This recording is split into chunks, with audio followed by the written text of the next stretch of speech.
ನಡಿ ಈಗ ಶುರು ಮಾಡೋಣ. ಕೇಸರಿಯಿಂದ ಮನೋಲ್ಲಾಸ ಮನಸ್ಸು ಮತ್ತೇರಿ ಕುಣಿದಾಡಿದೆ ನೋಡು, ಮನಸ್ಸು ಮತ್ತೇರಿ ಕುಣಿದಾಡಿದೆ ನೋಡು. ಕ್ಷಣ ಕ್ಷಣವೂ ಆಚರಿಸಿ ಕೇಸರಿ ಹಬ್ಬ. ವಿಮಲ್ ಬಾಯಲ್ಲಿ ಹೇಳಿ ಕೇಸರಿ. ಪರಿಷತ್ತು ಚುನಾವಣೆಯಲ್ಲಿ ನನ್ನ ಮತ್ತೆ ದೇವೇಗೌಡರ ಫೋಟೋವನ್ನ ಬಳಸ್ಕೊಂಡಿದ್ದಾರೆ ಅಂತೇಳಿ ಗಂಭೀರ ಆರೋಪವನ್ನ ಮಾಡಿದ್ದಾರೆ. ಚನ್ನಪಟ್ಟಣದ ಪುಟ್ಟಸ್ವಾಮಿ ಅವರು ನನ್ನ ಫೋಟೋವನ್ನ ಬಳಕೆ ಮಾಡಿಕೊಂಡು ಪ್ರಚಾರ ಮಾಡ್ತಾ ಇದ್ದಾರೆ, ದೇವೇಗೌಡರ ಫೋಟೋವನ್ನು ಕೂಡ ಬಳಕೆ ಮಾಡ್ಕೊಳ್ತಾ ಇದ್ದಾರೆ ಅಂತ ಹೇಳಿ ಆರೋಪವನ್ನ ಮಾಡಿದ್ದು HD ಕುಮಾರಸ್ವಾಮಿ. ಚನ್ನಪಟ್ಟಣದ ಪುಟ್ಟಸ್ವಾಮಿ ಅವರಿಂದ ಭಾವಚಿತ್ರ ಬಳಕೆ ಮಾಡ್ಕೊಂಡಿದ್ದಾರೆ, ನಂದು ಮತ್ತೆ ನಮ್ಮ ತಂದೆಯವರದ್ದು. ಮಾಜಿ CM HD ಕುಮಾರಸ್ವಾಮಿ ಗಂಭೀರ ಆರೋಪ ಮಾಡಿದ್ದಾರೆ. ನಮ್ಮ ತಂದೆ HDD ದೇವೇಗೌಡರ ಫೋಟೋವನ್ನು ಹಾಕಿ ಪ್ರಚಾರ ಮಾಡ್ತಾ ಇದ್ದಾರೆ. ಯಾವುದೇ ಕಾರಣಕ್ಕೂ ಕೂಡ ಸುಳ್ಳು ಮಾತುಗಳಿಗೆ ಬೆಲೆ ಕೊಡಬೇಡಿ ಅಂತೇಳಿ ಮಾಜಿ CM ಕುಮಾರಸ್ವಾಮಿ ಅವರು ಗಂಭೀರ ಆರೋಪವನ್ನು ಮಾಡಿದ್ದಾರೆ. ಚನ್ನಪಟ್ಟಣದ ಪುಟ್ಟಸ್ವಾಮಿ ಅವರ ವಿರುದ್ಧ ಭಾವಚಿತ್ರದ ಆರೋಪವನ್ನು ಮಾಡಿದ್ದಾರೆ. ಚನ್ನಪಟ್ಟಣದ ಪುಟ್ಟಸ್ವಾಮಿ ಅಂತಕ್ಕಂಥವರು ನನ್ನ ಹೆಸರು ಹೇಳಿ, ದೇವೇಗೌಡರ ಹೆಸರು ಹೇಳಿ, ನಾನು ಜನತಾದಳದ ಬೆಂಬಲಿತ ಅಭ್ಯರ್ಥಿ ಅಂತ ಹೇಳಿ ಎಲ್ಲ ಕಡೆ ನಿಮ್ಮ ಹೆಸರನ್ನ ದುರುಪಯೋಗ ಪಡಿಸ್ಕೊತಾ ಇದ್ದಾರೆ ಅಂತೇಳಿ ಮಾಧ್ಯಮದ ಮಿತ್ರರಿಗೆ ಹೇಳ್ತೀನಿ. ಯಾವುದೇ ಕಾರಣಕ್ಕೂ ನಮ್ಮ ಕಾರ್ಯಕರ್ತರಾಗಲಿ ಮತದಾರರಿಗಾಗಲಿ ಮನವಿ ಮಾಡ್ತೇನೆ, ಇವತ್ತು ನಮ್ಮ ಅಧಿಕೃತ ಅಭ್ಯರ್ಥಿ ಭಾರತೀಯ ಜನತಾ ಪಕ್ಷ ಮತ್ತು ಜನತಾದಳದ ಅಧಿಕೃತ NDA ಕೂಟದ ಅಭ್ಯರ್ಥಿ ದೇವೇಗೌಡರು ಅಂತಕ್ಕಂಥದ್ದನ್ನು ಭಾಳ ಸ್ಪಷ್ಟವಾಗಿ ಹೇಳ್ತಾ ಇದ್ದೇನೆ. ಯಾವುದೇ ಕಾರಣಕ್ಕೂ ದೇವೇಗೌಡರ ಅಭಿಮಾನಿಗಳಾಗಲಿ ನಮ್ಮ ಪಕ್ಷದ ಕಾರ್ಯಕರ್ತರಾಗಲಿ ಯಾವುದೇ ಈ ರೀತಿಯ ಒಂದು ಸುಳ್ಳು ಮಾತುಗಳನ್ನು ನಿಮ್ಮ ಮುಂದೆ ಆಡ್ತಾ ಇದ್ದಾರೆ. DCM DK ಶಿವಕುಮಾರ್ ಹಾಗೂ ಕಾಂಗ್ರೆಸ್ ಸರ್ಕಾರದ ವಿರುದ್ಧ ಮಾಜಿ ಮುಖ್ಯಮಂತ್ರಿ ಕುಮಾರಸ್ವಾಮಿ ಅವರು ವಾಗ್ದಾಳಿಯನ್ನ ಮುಂದುವರೆಸಿದ್ದಾರೆ. ಬೆಂಗಳೂರಿಗೆ ಇವರ ಕೊಡುಗೆ ಏನು ಅನ್ನುವಂತಹ ಪ್ರಶ್ನೆಯನ್ನ ಮಾಡಿದ್ದಾರೆ.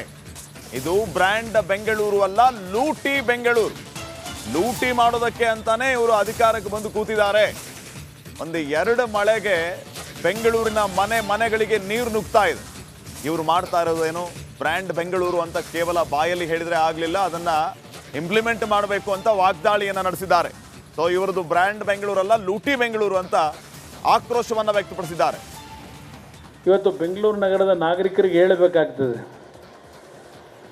ಹೋದ ವರ್ಷವೂ ಮಳೆ ನೋಡೋದು ಏನೋ ಬ್ರ್ಯಾಂಡ್ ಬೆಂಗಳೂರು ಅಂತೇಳಿ ಪ್ರತಿನಿತ್ಯ ಜಾಗಟೆ ಹೊಡಿತಾ ಇದ್ದಾರೆ. ಯಾವ ಬ್ರ್ಯಾಂಡ್ ಬೆಂಗಳೂರು ಮಾಡಿದ್ದಾರೋ ಗೊತ್ತಿಲ್ಲ. ಈಗ ಇನ್ನೂ ಗ್ರೇಟ್ ಲೂಟಿ ಬೆಂಗಳೂರು.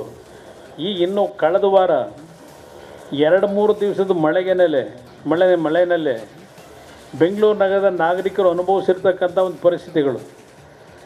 ಕೆಲವು ಭಾಗದಲ್ಲಿ ಮನೆ ಖಾಲಿ ಮಾಡಿ ಹೋಟ್ಲುಗಳಲ್ಲಿ ಹೋಗಿ ವಾಸ ಮಾಡ್ತಾ ಇದ್ದಾರೆ.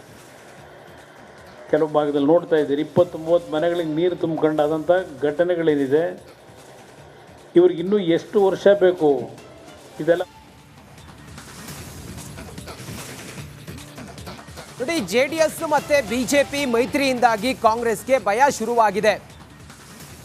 ಈ ಮೈತ್ರಿಯನ್ನ ಸಹಿಸಿಕೊಳ್ಳಿಕ್ಕೆ ಆಗ್ತಾ ಇಲ್ಲ ಕಾಂಗ್ರೆಸ್ ನಾಯಕರಿಗೆ, ಹಾಗಾಗಿ ಇದೆಲ್ಲ ಮಾಡ್ತಾ ಇದ್ದಾರೆ ಅಂತೇಳಿ ಅಶೋಕ್ ಅವರು ಗಂಭೀರ ಆರೋಪವನ್ನು ಮಾಡಿದ್ದಾರೆ. ದೋಸ್ತಿಯಿಂದ ಕಾಂಗ್ರೆಸ್ ಮನೆಗೆ ಹೋಗೋದು ಗ್ಯಾರಂಟಿ. ಮೈತ್ರಿ ನಾಯಕರ ವಿರುದ್ಧ ಶಿವರಾಮೇಗೌಡ ಪಿತೂರಿ ಮಾಡ್ತಾ ಇದ್ದಾರೆ. ಶಿವರಾಮೇಗೌಡ ವಿರುದ್ಧ ಅಶೋಕ್ ಅವರು ವಾಗ್ದಾಳಿಯನ್ನು ಮಾಡಿದ್ದಾರೆ. BJP ಮತ್ತು JDS ಮೈತ್ರಿಯಿಂದ ಕಾಂಗ್ರೆಸ್ಗೆ ಈಗ ನಡುಕ ಶುರುವಾಗಿದೆ.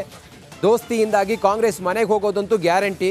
ಮೈತ್ರಿ ನಾಯಕರ ವಿರುದ್ಧ ಶಿವರಾಮೇಗೌಡರು ಏನು ಪಿತೂರಿ ಮಾಡ್ತಾ ಇದ್ದಾರೆ, ಮನೆಗೆ ಹೋಗೋದು ಗ್ಯಾರಂಟಿ ಕಾಂಗ್ರೆಸ್ ಅಂತೇಳಿ ಅಶೋಕ್ ವಾಗ್ದಾಳಿ ಮಾಡಿದ್ದಾರೆ ಶಿವರಾಮೇಗೌಡರ ವಿರುದ್ಧ. ಮನೆ ಯಾರೋ ಶಿವರಾಮೇಗೌಡ ಅಂತ ನಮ್ಮ ಪಾರ್ಟಿಯಲ್ಲಿ ಏನು ಇಲ್ಲ, ಅವರು ರಾಜೀನಾಮೆ ಕೊಟ್ಟವ್ರಂತೆ. ನನಗೆ ಗೊತ್ತಿಲ್ಲ ಯಾವ ಪಾರ್ಟಿಗೆ ರಾಜೀನಾಮೆ ಕೊಟ್ಟರು. ಅವ್ರು ಹೇಳಿದ್ದಾರೆ, ನೋಡು ಕುಮಾರಣ್ಣನ ಮೇಲೆ ಎಲ್ಲ ಆಪಾದನೆ ಮಾಡಿಬಿಡ್ರಿ, ನಾನು ಮೋದಿಗೆ ಹೇಳ್ಬಿಟ್ಟು JDSನ BJPನ ಭಾಗ ಮಾಡಿಬಿಡ್ತೀನಿ ಅಂತ. ಎಂಚ ಚಂಡಾಳ್ರಿ ಇವರು ಲೆಕ್ಕ ಹಾಕೊಳ್ಳಿ, ಅಂದರೆ ಕಾಂಗ್ರೆಸ್ ಅವ್ರ ಐಡಿಯಲ್ಲಿ ಲೆಕ್ಕ ಹಾಕೊಳ್ಳಿ. ಅಲ್ಲ ಎಂಥ ಐಡಿಯಾ ಇವ್ರದ್ದು, ಎಂಥ ಕುತಂತ್ರಿಗಳು ಇವರು ಅಂತೇಳಿ. ಅಂದರೆ ಅವ್ರಿಗೆ ಎದುರ್ಸೋಕ್ಕೆ ಧೈರ್ಯ ಇಲ್ಲ. ಅವ್ರಿಗೆ ಇದೆಲ್ಲ ಮುಂದೆ ಬರೋಂಥ ಏನಾದರೂ MLA ಎಲೆಕ್ಷನ್ ಬಂದರೆ BJP JDS ಒಟ್ಟಿಗೆ ಹೋದ್ರೆ ನಮ್ಗೆ ಗುಳುಗಾಲ ಇಲ್ಲ, ಅದಕ್ಕೆ ಬರೆದು ಮಾಡ್ಕೊಂಬಿಟ್ಟಿದ್ದಾರೆ. ಸರ್ವೇನೇ ಬೇಡ, ಅದಕ್ಕೆ ಸರ್ವೇನೇ ಬೇಕಾಗಿಲ್ಲ.